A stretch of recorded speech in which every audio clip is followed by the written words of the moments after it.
எல்லோருக்கும் வணக்கம். Banking இண்டஸ்ட்ரியிலேயே 2 தூண்கள்னா ICICI பேங்க்கும், HDFC பேங்க்கும் தான். இவங்க 2 பேர்த்தினுடைய மூவ்மெண்ட்டு தான் அடுத்த வாரத்தில் நியூஸாக இருக்க போகுது. தற்போதைக்கு கடந்த 5 நாட்களில் நம்மளுடைய நிஃப்டி 162 பாயிண்ட் ப்ளஸ் தான். இருந்தாலும் நிஃப்டி 26,000க்கு மேலே இல்லாதனால பல பேர்த்தினுடைய போர்ட்ஃபோலியோவில் மகிழ்ச்சி இல்லை, ஸ்டாக் மார்க்கெட்டில் இருக்கிறதுக்கே மரியாதை இல்லை. இந்த ஹெச்டிஎஃப்சி பேங்க் அப்படின்ற ஒரு ஷேர்னுடைய குவார்ட்டர்லி ரிசல்ட்டை ஒரு ரீட்டெயிலினுடைய கான்செப்டில் பார்த்தோம்னா சேல்ஸ் இன்க்ரீஸ் ஆகிருக்கு, ப்ராஃபிட்டு போன குவார்ட்டரை விட இன்க்ரீஸ் ஆகிருக்கு, போன வருஷத்து குவார்ட்டரோட விடவும் அதிகமாக இன்க்ரீஸ் ஆகிருக்கு அப்படின்ற மாதிரி தான் நம்ம முடிவெடுப்போம். ஆனால் மார்க்கெட் என்ன பண்ணுது அப்படின்றத பொறுத்து இருந்து தான் பார்க்கணும். அதே மாதிரி தான் ஐசிஐசிஐ பேங்க். இது நம்மளுடைய ரீட்டெயில் கான்செப்டில் பார்த்தோம்னா அட பாவி இன்னும் எங்களுக்கு கும்பா பாடி விட்ட அப்படின்ற மாதிரி போன குவார்ட்டர்னுடைய ரிசல்ட்டும் சரி, போன வருஷத்தினுடைய குவார்ட்டர்லி ரிசல்ட்டையும் சரி அதை விட கம்மியாக தான் கொடுத்துருக்கு. 2 பேருமே நிஃப்டி 50 இண்டெக்ஸில் ஜாம்பவான்கள் அப்படின்றதுனால நம்மளுடைய மார்க்கெட் மறுபடி 50 டேஸ் மூவிங் ஆவரேஜுக்கு மேலே வந்தால் ஒரு மாதிரி பொழைச்சிக்கும். இல்லையா ஒன்றும் கவலை இல்லை அப்படின்ற மாதிரி 25,000க்கு பக்கத்தில் 2 டேஸ் மூவிங் ஆவரேஜ் இருக்குது. ஸோ 26,000க்கு மேலே போச்சுன்னா கரகாட்ட கோஷ்டிக்கு சொல்லணும், 25,000க்கு கீழே போச்சுன்னா நம்ம ஒப்பாரி பாட்டு கோஷ்டிக்கு சொல்லணும். அப்படின்ற மாதிரி நம்ம இருக்கக்கூடிய இடம் ரொம்ப நடுவில் இருக்கும். நண்பர்களே, அடுத்த வாரம் தொடங்கின உடனே மறுபடி பட்ஜெட் ரிலேட்டடான நியூஸ்கள்லாம் வர ஆரம்பிச்சிட்ருக்கு. இந்த பட்ஜெட்டில் அதாவது நம்ம ஒரு சாதாரண ஒரு இந்திய பிரஜையாக நம்ம டேக்ஸில் ஏதாவது எக்ஸம்ஷன் அதிகமாகுமா அப்படின்றது பார்க்குறது வேறு. ஆனால் ஸ்டாக் மார்க்கெட்டில் எந்த செக்டரில் அதிகமான ஒரு லாபம் கிடைக்கும், பட்ஜெட்டுக்கு முன்னாடியே எந்த செக்டரில் நியூஸ்களின் அடிப்படையில் அல்லது எதிர்பார்ப்புகளின் அடிப்படையில் நல்லது நடக்கும்னு பார்க்கக்கூடிய செக்டர்களாக இந்த எனர்ஜி, பவர், ரயில்வேஸு, அதே மாதிரி அக்ரி, டிஃபென்ஸ் எல்லாம் காலத்துக்கும் பட்ஜெட் விட்டு வெளியவே எடுக்க முடியாத மாதிரியான செக்டர்கள். ஏதாவது பப்ளிக் செக்டர் அண்டர்டேக்கிங்ஸ் எல்லாம் ப்ரைவேட்டைசேஷன் பண்ணுறாங்களா, பப்ளிக் செக்டர் யூனிட்ஸை ப்ரைவேட்டைசேஷன் பண்ணுறாங்களா, அந்த மாதிரி ரேர் எர்த் இப்போ புதுசாக வந்திருக்கக்கூடிய சப்ஜெக்ட்டு. ஆர்டிஃபிஷியல் இன்டெலிஜென்ஸ் அதே மாதிரி தான். அல்லது மொத்தமாக எல்லா கம்பெனிகள் எல்லா செக்டர்களுக்கும் சேர்ந்த மாதிரி ஏதாவது டேக்ஸ் கட் ஏதாவது வருதா, அந்த பட்ஜெட் ப்ரிப்பேர் பண்ணுற டீம் ஏதாவது நியூஸை வெளியிடுறாங்களா இல்லையோ, பத்திரிகையில் இந்த மாதிரி தான் அந்த இதை பற்றி பேச போகிறாங்களா, இதை பற்றி பேச போகிறாங்களான்னு ஏதாவது மேலே ஏறுறதுக்கோ கீழே இறங்குறதுக்கோ பல பங்குகளுக்கு இவங்களுக்கு தான் காரணமாக இருக்கும். அப்படி மேலே ஏறக்கூடிய பங்குகள் உங்களுடைய போர்ட்ஃபோலியோலிருந்து உங்களுக்கு ஒரு எக்ஸிட் ஆப்ஷன் கொடுத்ததுன்னா ஆண்டவா ரொம்ப நன்றி. நண்பர்களே, போன வாரத்தில் வெற்றிகரமான பங்குகள் அப்படின்னா இந்த ஐஎஃப்சியும் இருக்குது. அது 5 நாட்களில் 20% ஏறி இருக்குது. கடந்த ஒரு மாதத்தில் மட்டும் 30% ஏறிடுச்சு. ஒரு மாதங்க, ஒரே ஒரு மாதத்தில் 30% ஏறிடுச்சு. இதுக்கு மிக முக்கியமான காரணம் இவங்ககிட்ட என்எஸ்சி ஸ்டாக் எக்ஸ்சேஞ்சினுடைய ஷேர் ஹோல்டிங் இருக்குது. அப்போ அந்த என்எஸ்சி ஐபிஓ லிஸ்டிங்க்கு வரும்பொழுது இவங்களுடைய சொத்து மதிப்பு பல மடங்கு ஏறிடும். ஒரு உதாரணத்துக்கு ஒரு எக்ஸாம்பிளுக்கு சொல்கிற, ஒரு 12,000 கோடி இருக்குதுன்னு வச்சுக்குவோம் இப்போதைக்கு அவங்களுடைய சொத்து மதிப்பு லிஸ்ட்டாக வரக்கூடிய ப்ரைஸ் பேசிஸில். ஒருவேளை இந்த பிஎஸ்சி ரன்னப் ஆன மாதிரி, என்எஸ்டிஎல் ரன்னப் ஆன மாதிரி, ஒருவேளை இந்த என்எஸ்சியும் ரன்னப் ஆகுதுன்னு வச்சுக்கோங்களேன். அப்போ இப்போ எப்படி பணம் டபுள் ட்ரிபிள் ஆகுது பாருங்கள் அவங்களுடைய சொத்தினுடைய மதிப்பு. ஸோ ஒரு மாதிரி கணக்கு பண்ணி கடந்த 5 வருடங்களில் ஒரு முறை இந்த பங்கு 90 ரூபா வரைக்கும், 80 ரூபா வரைக்கும்லாம் வந்திருக்கு. அதுக்கு முன்னாடி பார்த்தீங்கன்னா 100 ரூபா அப்படின்ற மதிப்பை 2007 சமயங்களில் தாண்டி இருக்குது. அப்போ அந்த காலத்தில் நடந்த மாதிரி இந்த காலத்தில் நடக்குமா அப்படின்ற ஒரு கேள்வி இந்த ஐஎஃப்சி ஷேர் ப்ரைஸை சார்ந்து போய்கிட்டு இருக்குது. இந்த ஐஎஃப்சி ஷேர்னுடைய மைண்ட் வாய்ஸ் எப்படி இருக்குன்னா, அட பாவிங்களா, ஒரு பர்ஃபார்மன்ஸ் பேசிஸில் என்னையெல்லாம் நீங்கள் எவால்யூவேட் பண்ண மாட்டிங்களா, நான் இதுக்கு முன்னாடி சில முறை 200 கோடி, 260 கோடி, 317 கோடி, 174 கோடின்லாம் அப்பப்போ நான் வருமானம் பண்ணி காமிச்சிருக்கேனே. அதுக்கு முன்னாடி 10 வருஷத்துக்கு முன்னாடியெல்லாம் பார்த்தீங்கன்னா சில முறை நான் 300 கோடி, 500 கோடி, அந்த மாதிரி 1000, 2000 கோடிலாம் லாஸ் பண்ணியிருக்கேன். இருந்தாலும் அது கடந்த காலம். இப்போ நான் ப்ராஃபிட் பண்ணிகிட்டு இருக்கீங்களே, நீங்கள் மதிக்க மாட்டிங்களா அப்படின்ற மாதிரியும் கூட அந்த பங்கு கேட்கலாம். பட் இருந்தாலும் அதனுடைய சேல்ஸ் என்பதில் இன்க்ரீஸ் ஆகவே இல்லை கடந்த சில வருடங்களில். அப்புறம் எப்படிப்பா நீ திடீர்னு ப்ராஃபிட்டுக்கு வந்தேன்னா, அவங்க ஆப்ரேட்டிங் ப்ராஃபிட் மார்ஜின் ரொம்பவும் அதிகமாக காமிச்சிருக்காங்க. ஸோ எது எப்படியோ அந்த காலத்தில் ரூ. 100 வந்த மாதிரி மறுபடியும் இந்த காலத்தில் எதிர்காலத்தில் ரூ. 100 வராதான்னு நிறைய பேர் ஏங்கி கிடக்கக்கூடிய ஒரு பங்காக இந்த ஐஎஃப்சிஏ என்பது இருக்குது.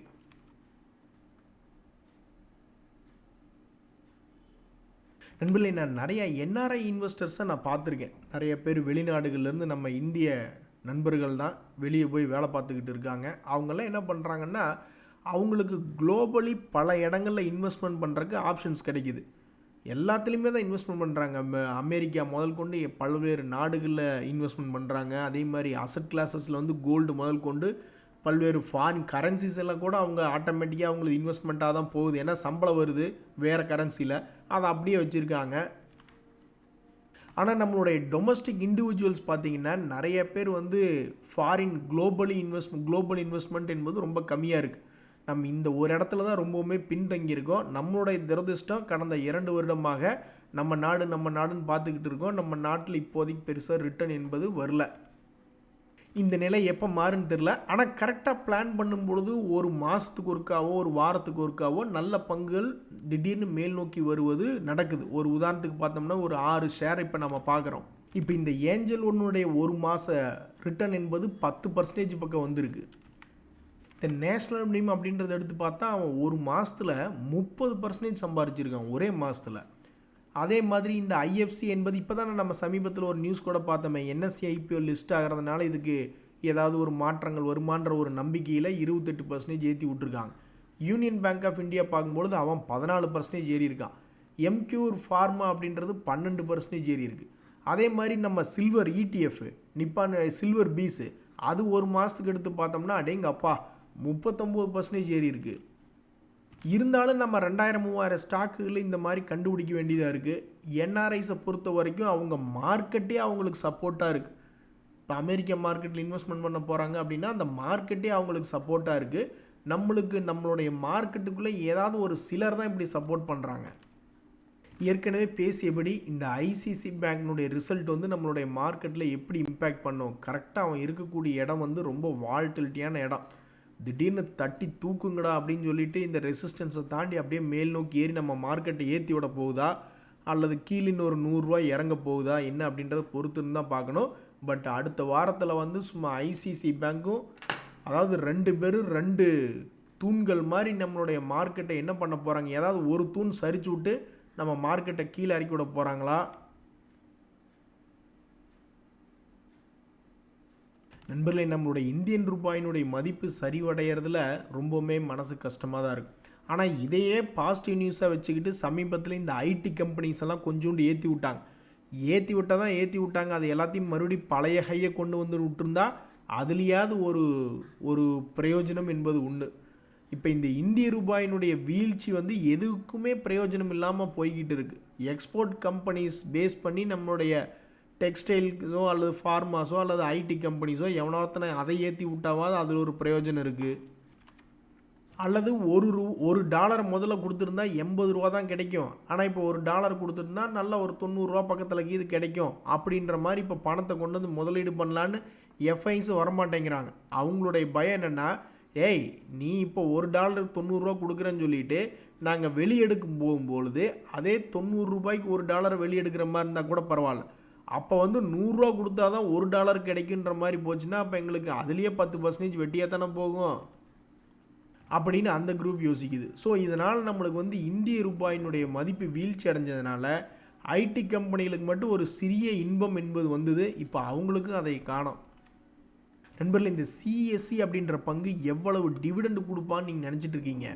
அதாவது இதனுடைய டிவிடெண்ட் ஈல்டு என்பது 3.85% தற்போதைய செய்தி இருக்குது. ஸோ அப்போ இந்த சிஎஸ்சியினுடைய தகவல் என்ன அப்படின்னு பார்த்தீங்கன்னா, இந்த பங்கு கடந்த ஆகஸ்ட் மாதத்தில் என்ன லோ ப்ரைஸ் இருந்ததோ அதே ப்ரைஸில் வந்து விழுந்திருக்கான். இப்படியே இன்னும் கொஞ்சம் அப்படியே கீழே வந்து ஒரு 120 100ன்னு வந்து விழுந்துட்டா கூட எங்களுக்கு மகிழ்ச்சியே அப்படின்னு சில ட்ரேடர்கள் நினைப்பாங்க. ஏன் அப்படின்னா இது வந்து ஒரு லாபம் செய்யக்கூடிய கம்பெனி. ஸோ லாபம் செய்யக்கூடிய கம்பெனி, டிவிடெண்ட் கொடுக்கக்கூடிய கம்பெனி 6 மாதத்தினுடைய லோனில் வந்து விழுந்தால் பத்தாது, 1 வருஷத்தினுடைய லோனில் வந்து விழுந்தா என்றால் நல்லா இருக்குமே அப்படின்னு சில பேர் எதிர்பார்த்துக்கிட்டு இருக்காங்க. அதே சமயம் இறங்கிய பங்குகள் இருக்குங்க நண்பர்களே. 1 மாதம் லோல் எடுத்து பார்த்தோம்னா இந்த கொஹான்ஸ் லைஃப் சயின்சஸ் அப்படின்ற பங்கு இவனை எப்போ நீ எப்போ வந்து பார்த்தாலும் நான் இப்படி தாண்டா இருப்பேன் அப்படின்ற மாதிரி 1 மாதத்தில் பார்த்தாலும் அவன் லோவில் தான் இருப்பான், 6 மாதத்தில் பார்த்தாலும் லோவில் தான் இருப்பான், 1 வருஷத்தில் பார்த்தாலும் லோவில் தான் இருப்பான், 5 வருஷத்தில் பார்த்தாலும் அது லோவில் தான் இருக்கும். அப்படி என்னதாயா நீ பாவம் பண்ண இப்படி வந்து சிக்கி கிடக்கிற அப்படின்ற மாதிரி நம்ம போய் எடுத்து பார்க்குறோம். அது இப்போ வரைக்கும் ஒரு லாபம் செய்யக்கூடிய கம்பெனியாக இருந்தாலும் அதனுடைய சேல்ஸ் என்பது சில குவார்ட்டர்களுக்கு முன்னாடி இருந்தது, இப்போ கொஞ்சம் இன்க்ரீஸ் பண்ணியிருந்தாலும் அதனுடைய முதலீட்டாளர்களை பொறுத்த மட்டிலே எஃப்ஐஎஸ் என்பது 6% வச்சுருந்து டிஐஎஸ் என்பது 21. ஆஹா, இது ஒன்று தான் நல்ல விஷயம். பப்ளிக்கிட்ட அந்த பங்கு அதிகமாக இல்லை, அதனால் அவங்க பெருசாக பாதிக்கப்படலை. இது மிகவும் விலை குறைந்த பங்காக இருக்குது. ஏன் இப்படி விலை வீழ்ச்சி அடைஞ்சிருக்கு அப்படின்னு தெரில. ஆனால் இப்படி விலை வீழ்ச்சி அடைஞ்சுமே அது இன்னும் பாதிக்கு பக்கம் இறங்கணும் அப்படின்ற மாதிரி ஃபண்டமெண்டல் பார்க்குறவங்க நிறைய பேர் மனசுக்குள்ளே நினச்சிக்குவாங்க. ஏன்னா இண்டஸ்ட்ரி பிஏ 30 இருக்குது, அதை விட கிட்டத்தட்ட 1.5 டைம்ஸ் அதிகமாக 47.4 இந்த ஸ்டாக் பிஇ, இந்த ஸ்டாக்கினுடைய பிஇ இருக்குது. அப்போ மேபி இந்த டெக்னிக்கல் நியூஸ் பார்க்குறவங்க வேணால் அடடா சுச்சோ அப்படின்ற மாதிரி வருத்தப்படுவாங்களே ஒழிஞ்சு, ஃபண்டமெண்டல் டேட்டா பார்க்குறவங்க இது இறங்கினா என்னங்க இன்னும் ஒரு 250 ரூபாய்க்கு இது வரட்டும் என்ன இப்போ அப்படின்ற மாதிரிலாம் பேசக்கூடிய ஆட்கள் இருப்பாங்க ஃபண்டமெண்டல் சைடு. அதுவும் இல்லாமல் இங்கே டிவிடெண்ட் ஈல்டு என்பது எதுவும் பெருசாக காட்டலையா, அதனால் கண்டிஷனாக பேசுவாங்க அப்படின்ற மாதிரி ஃபண்டமெண்டல் டேட்டா பார்க்குறவங்கள பொறுத்த வரைக்கும் இது ஒரு பெரிய ஆச்சரியமாகவே இல்லை. இருந்தாலும் டெக்னிக்கல் நியூஸ் பார்க்குறவங்க அவங்க அசால்ட்டாகி இப்படி ஒரு கோட்டை போட்டுக்கிட்டு அவங்க வந்து என்னடா இந்த பங்கு இப்படி ஏறி இறங்கிக்கிட்டு இருக்குது, சரி பிரேக் டவுன் ஆகிட்டான் அப்படின்னா நியாயத்துக்கு ஒரு 400-200 ரூபா இறங்கினா பரவாயில்ல, இவன் என்னடா இவ்வளோ தூரம் இறங்கி வச்சுருக்கான், எதுக்குமே சம்மந்தமே இல்லாமல் இப்படி இறங்கி கிடக்கே. அப்போ இந்த பங்கில் டெக்னிக்கல் லெவலில் போய் மாட்டினவங்க இனி ஃபண்டமெண்டலாக அடுத்த Q3 ரிசல்ட்டு காப்பாற்றி விடுமா அப்படின்ற மாதிரி அடுத்தது Q3 ரிசல்ட்டை தான் பார்த்து கிடப்பாங்க. அதுக்கு தான் நண்பர்களே எவன் நம்மளை கமுத்துடுவான்னே தெரியாது. எந்த ஒரு ஸ்டாக்கும் நம்மளுடைய போர்ட்ஃபோலியோவில் டேமேஜ் பண்ணணும்னு இருந்ததுன்னா 5% அல்லது 10%க்கு மேலே அது வந்து நம்மளுடைய போர்ட்ஃபோலியோவை டேமேஜ் பண்ணி விடவே கூடாத மாதிரி ஒரு கட்டமைப்பு செஞ்சுருந்தால் தான் அது தப்பிக்க முடியும். ஒரே பங்கில் போய் சிக்கி அவனும் கீழே போயிட்டான்னா ஒன்றுமே பண்ண முடியாது. எத்தனையோ பங்குகள் இந்த Indian metals and ferro alloys அப்படின்றது ஒரு மாதத்தில் 15% இறங்கியிருக்குது, நான் இல்லைன்னு சொல்லலை. ஆனால் அவன் சம்பாரித்து கொடுத்துட்டு இறங்கியிருக்கான். ஒரு வருஷத்தில் பார்க்கும்போது 550 ரூபா பக்கம் இருந்தவன் திடீர்னு 1100 பக்கத்தில் வந்து அவனெலாம் பணம் சம்பாரித்து கொடுத்துட்டு தான் இறங்கியிருக்கான். 1500 வரைக்கும் போயிருக்கான். இன்ஃபேக்ட் அந்த மாதிரி இருந்துட்டால் தெரியாது. தேஜாஸ் நெட்வொர்க்ஸ் 6 மாதத்தில் பார்த்தாலும் லோவில் தான் இருப்பான், 1 மாதத்தில் பார்த்தாலும் லோவில் தான் இருப்பான், 1 வருஷத்தில் பார்த்தாலும் லோவில் தான் இருப்பான். இந்த மாதிரியான பங்குகளில் போய் சிக்கிக்கிட்டால் தான் அப்புறம் கும்பா இந்த எலிக்கான் இன்ஜினியரிங் இதுக்கு முன்னாடியெல்லாம் சம்பாரித்து கொடுத்துட்டு அதுக்கப்புறம் அடிவாரத்துக்கு வந்திருக்கான். ஐடிசி இருந்தாலும் டிவிடெண்ட்லாம் கொடுத்துக்கிட்டு இருந்திருக்கும். பட் இதையும் நாம் எடுத்து பார்த்தாலும் ஒரு மாத பீரியடில் பார்த்தாலும் 17% கும்பா, ஆனால் ஒரு வருஷ பீரியடில் பார்த்தாலும் 25% கும்பா. ஸோ எவ்வளவு பெரிய ஆளாக இருந்தாலும் சரி அது நம்மளுடைய போர்ட்ஃபோலியோவில் ஒரு 2%, 5%, 10%க்கு மேலேலாம் அது நம்ம போர்ட்ஃபோலியோவை டேமேஜ் பண்ணாத மாதிரி இருந்தால் தான் நம்ம ஓரளவுக்கு ஜெயிச்சு வர முடியும். ஸோ மார்க்கெட்டினுடைய டைரக்ஷனுக்கும் நம்ம ஸ்டாக்ஸினுடைய டைரக்ஷனுக்கும் சுத்தமாக சம்மந்தமே இல்லைங்க நண்பர்களே. ஏன்னா நம்மளுடைய நிஃப்டி 50 இண்டெக்ஸ் ஆல்மோஸ்ட் லைஃப் ஹையில் தான் இப்போவும் சுற்றிக்கிட்டு இருக்குது. ஆனால் நம்ம ஸ்டாக்ஸ் எல்லாம் சிலதெல்லாம் இறங்கி கிடக்கு, சில பேர்த்தினுடைய ஸ்டாக்ஸ் எல்லாம் நல்லா ஏறி இருக்குது. ஸோ டைரக்ஷன் என்பது கிளியர் என்பது இல்லை. ஒரு காலத்தில் இப்படி தான் இருந்தாங்க, யானைக்கு ஒரு காலம் வந்தால் பூனைக்கு ஒரு காலம் வரும்னு. Mid cap, small cap, micro அப்பெல்லாம் வந்து பணத்தை டபுள் பண்ணி விட்டுருந்தது, ட்ரிபிள் பண்ணி விட்டுருந்தது. அப்போ லார்ஜ் கேப்ஸ் எல்லாம் ஒன்றும் பெருசாக ரிட்டர்னே இல்லை. அதுக்கப்புறம் பார்த்தா இப்போ லார்ஜ் கேப்ஸாக ரிட்டர்ன் கொடுத்துருக்கு. Mid cap, small cap, micro gap எல்லாம் கீழே பெருசாக இறங்கி கிடக்கு. இங்கே பார்த்திங்களா நம்மளுடைய நிஃப்டி ஸ்மால் கேப் இண்டெக்ஸ் எல்லாம் தன்னுடைய பழைய ஹையை போய் இன்னும் மீட் எடுக்கவே இல்லை. 2025 இறங்குனா கொஞ்சம் ரெக்கவரி காமிச்சா மறுபடியும் நிஃப்டி 50 இண்டெக்ஸுக்கு முன்னாடியே இவன் கீழே இறங்கி ஒரு 6 மாதமாகவே ஸ்மால் கேப் 100 இண்டெக்ஸ் எல்லாம் பர்ஃபார்ம் பண்ணவே இல்லை. இதுக்கு முன்னாடி எப்படி 2020க்கு முன்னாடி போயிடும். அப்போ அந்த சமயத்தில் இந்த மாதிரி இறங்கி எவ்வளோ நாள் எடுத்துக்கிட்டான் அப்படின்னு பார்ப்போம். 2018க்கு முன்னாடி போயிடும், 2015, 16க்கே போயிடும். அப்போல்லாம் வந்து பார்த்திங்கன்னா அப்போவும் இதே மாதிரி தான். அவன்லாம் வந்து ஒரு வருஷமே 2015லேருந்து கணக்கு வச்சுக்குவான். அப்போ இருந்து கிட்டத்தட்ட ஒரு 1.5 வருஷமெல்லாம் இறங்கிட்டு அதுக்கப்புறம் தான் மேல் நோக்கி ஏறி இருக்காங்க. ஸோ தற்போதைக்கு போன வருஷம் ஜூலை மாதத்துலேருந்து இறங்க ஆரம்பித்து இன்னொரு வருஷமே ஆகலை. நீ எப்போ இதுக்கு முன்னாடி இருக்கிறதோட கம்பேர் பண்ணி பார்த்தோம்னா 1.5 வருஷத்துக்கு இறங்கிட்டு திரும்பி ஏறியிருக்கான். அப்போ இன்னும் 6 மாதம் இதில் சும்மா உட்காந்துருக்கணுமா என்ன அப்படின்றது தெரியாமல் இந்த நிஃப்டி ஸ்மால் கேப் இண்டெக்ஸ் அப்படின்றது ஒரே இடத்துல சுற்றிக்கிட்டு இருக்குது. நண்பர்களே, இன்னும் ஒரு முக்கியமான செய்தி என்னென்னா, February 1 பட்ஜெட் அனௌன்ஸ்மெண்ட் டைமில் நம்மளுடைய மார்க்கெட் வந்து லீவ் கிடையாது. ஞாயிற்றுக்கிழமை தான் நம்மலாம் உட்காந்துட்டு ஜாலியாக கறி சோறு சாப்பிட்டு பட்ஜெட்டில் என்ன பேசுகிறாங்க அப்படின்னு நம்ம பார்த்துக்கிட்டு இருக்கும் பொழுது எந்த ஷேர் ஏறுது இறங்குது அப்படின்றது நம்ம குடும்பத்தோடு உட்காந்து பார்க்க முடியும். அன்றைக்கின்னு நம்ம வச்சுருக்கிற ஷேர்லாம் கீழே தலைவுப்புறம் விழுந்துன்னு வச்சிங்களேன், ஒரு துண்டை தூக்கி தலையில் போட்டுட்டு கறி கெஞ்சியோடு நம்ம மாடிக்கு போயிடணும். ஒருவேளை நம்ம வச்சுருக்கிற ஷேர்ஸ் எல்லாம் மேலே வந்துச்சுன்னா நம்ம நடு ஹாலில் சோபாவை தூக்கி போட்டு கால் மேலே கால் கொட்டுக்கு வந்துட்டு இன்னொரு பிளேட்டு சில்லி சிக்கன் கொண்டு வாமா அப்படின்னு ஆர்டர் பண்ணலாம். நண்பர்களே, ஒரு முக்கியமான விஷயம் என்னென்னா, இப்போதைக்கு இந்த வருஷம் தொடங்கினதுலேருந்து எத்தனை ஆயிரம் கோடியை நம்ம எஃப்ஐஸ் எடுத்துகிட்டு போயிருக்காங்க நம்ம மார்க்கெட்லேருந்து, கேஷ் மார்க்கெட்டில் அப்படின்னு பார்த்தோம்னா 26,000 கோடி, 26,000 crores. முதல்ல இந்த மாதிரி 4,000 கோடிக்கு விற்றா பயமாக இருக்கும். ஐயோ 4,000 கோடிக்கு விற்கிறாங்களா அப்படின்ட்டு. இப்போல்லாம் அது சர்வ சாதாரணம். நீ 4,000 கோடிக்கு விற்றா தான் என்ன, 40,000 கோடிக்கு விற்றா தான் என்ன அப்படின்னு நம்ம யாருமே இங்கே கவலைப்படுற மாதிரி தெரியல. பட் இந்த கவலை வந்து நிஃப்டி 50 இண்டெக்ஸில் இன்வெஸ்ட்மெண்ட் பண்ணவங்களுக்கு பிரச்சனை இல்லை, ஏன்னா அது தன்னுடைய பழைய ஹையை தாண்டியோட காமிச்சிச்சு. ஆனால் இண்டிவிஜுவல் ஸ்டாக்ஸில் இன்வெஸ்ட்மெண்ட் பண்ணி மறுபடியும் மேல் நோக்கி வராமல் இருக்கிறவங்களுக்கு தான் கவலை. ஸோ ஸ்டாக் மார்க்கெட்டில் வந்து டைம் கரெக்ஷன் அப்படின்னு ஒன்று இருக்குது.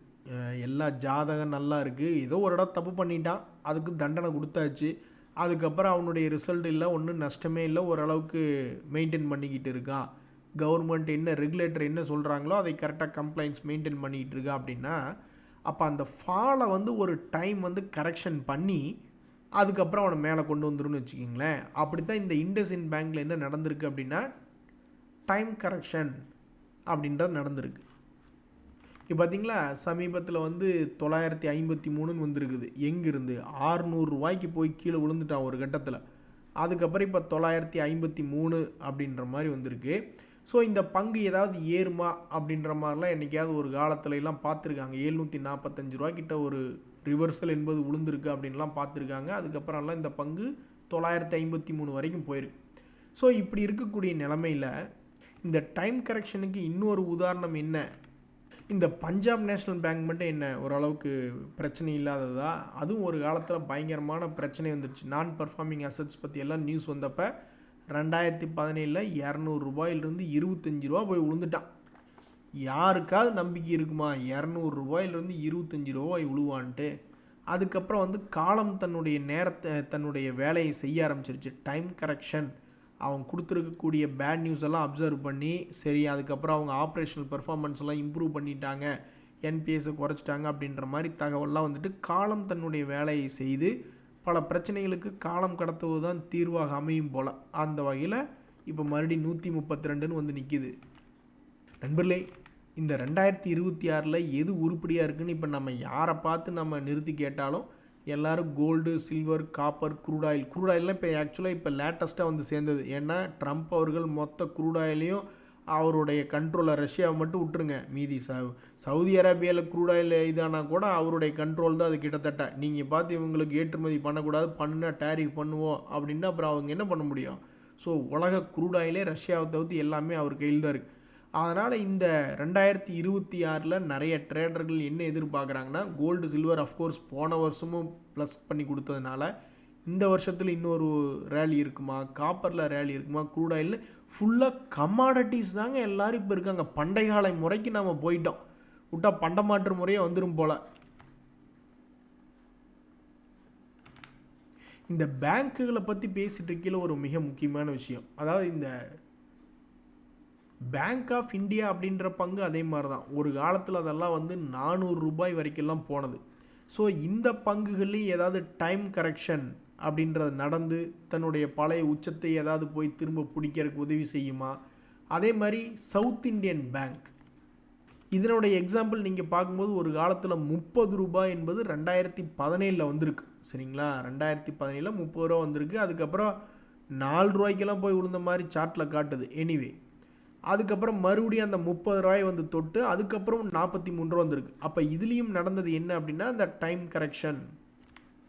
ஸோ சவுத் இந்தியன் பேங்க்கில் 10 வருஷத்துக்கு முன்னாடி என்ன நடந்ததுன்னா 500 கோடி 300 கோடி லாபம் பண்ணிக்கிட்டு இருந்தவங்க இப்போ 1400 கோடி லாபம் பண்ணுறாங்க.